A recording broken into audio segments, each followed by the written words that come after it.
spiritual food for thought.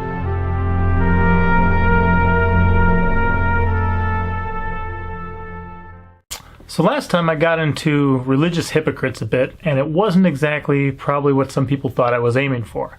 Again, this channel is just going to be me sharing my experiences, my thoughts, not to be self-centered, but as somebody who lives my life in my body, having my thoughts, trying to understand what God says and living that out, that's kind of my default setting.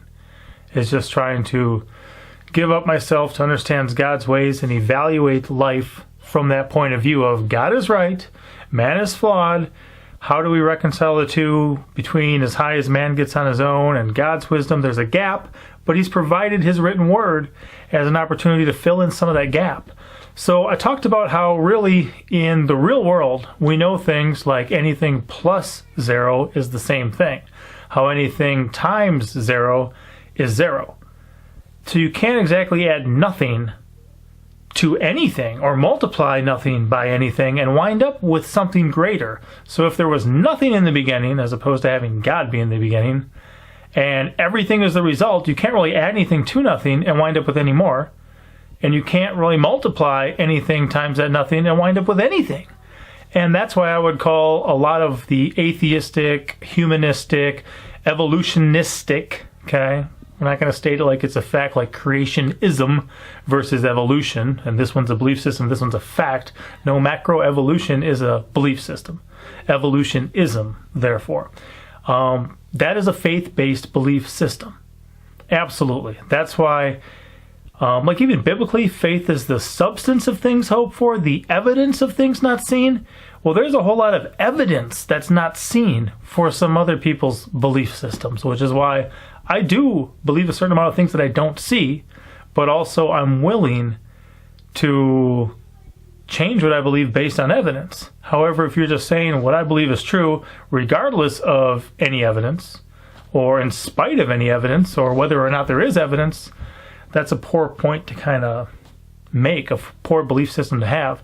So when you have somebody who has the default setting of a godless, atheistic, evolutionism belief system, that everything just kind of came from nothing, I find a lot of hypocrisy in the world that exists then, and a lot of things that I think they should take problem with, just like they do with having the Ten Commandments displays in public, or prayer in schools or in public, or other things that they should take problem with.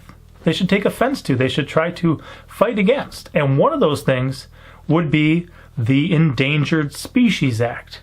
I mean, from a biblical point of view, if God created each kind of animal, and within the kinds, like within canines, they can spread out from there and have a diversification of a kind. So if each kind of animal is something special that God created, and the diversification, just the wide variety of different types of animals and the niches they fill in the ecosystems that he created, the different capabilities and colors and things that they're able to do, that all testifies to his creative genius, to his work, and these things, and therefore they are precious. However, if it is simply survival of the fittest, then why are we protecting animals that are less fit?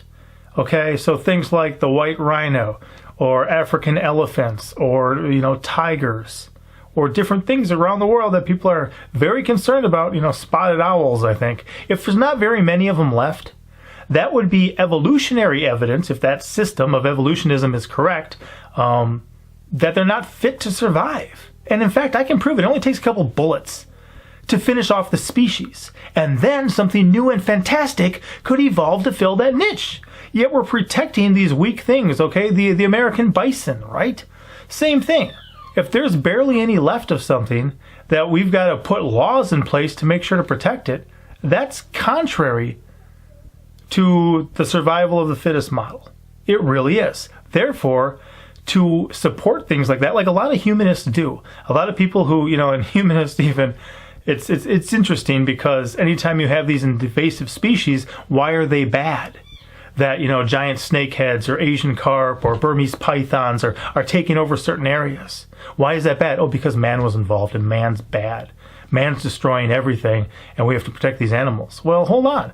If man is kind of like the crowning gem of the whole evolutionary model, in an evolutionary mindset, and if these other animals are going extinct because of man, that's fine. because it's survival of the fittest. So if you want to introduce legislation to protect these weak species that obviously natural selection is just saying, fizzle out, depart, be done, and let's have something else evolve and fill your niche, what are we holding back? By allowing all these weak animals that simply aren't fit for survival, and that's why they're dwindling in numbers, to still populate this planet. What are we holding back from evolving into their spot? So again, I just kind of provide that as some evidence where if you have a worldview, your worldview should be consistent with the life that you choose to live. It should reflect that. But within the evolutionary viewpoint, within the atheistic viewpoint, within the humanistic viewpoint, there's a lot of contradiction that would lead me to say that's hypocritical. Like I said with the EPA last time and how the Environmental Protection Agency preventing pretty much puddles of chemicals from being made. If we all came from puddles of chemicals, a puddle of chemicals called the ectoplasmic goo, the primordial soup, if that's where we all came from, then puddles of chemicals are a good thing. Why are we preventing companies from dumping chemicals into bodies of water? Why, if it's survival of the fittest, why are we preventing the extinction of all these different species with things like the Endangered Species Act? In my belief, the way that I look at that, I would say, well, that's incredibly hypocritical. And since it's a faith-based belief system, I'll even call it a religion. Therefore, I would say that such people are being religious hypocrites. And of course, nobody likes those when it's somebody else. It's harder to look back at ourselves and find our own hypocrisy, but at least acknowledging that it exists, being aware of that, and being able to critically think and evaluate situations should lead us to get to the point that we can actually avoid some of that ourselves. So hopefully that's some good food for thought. Again, it's just more things that don't make sense if that type of belief system's right. And that's, one of the reasons, one of the pieces of evidence for that belief system that is another reason that I choose to reject it. Be blessed. Thank you for watching. Don't forget to like, comment, and subscribe.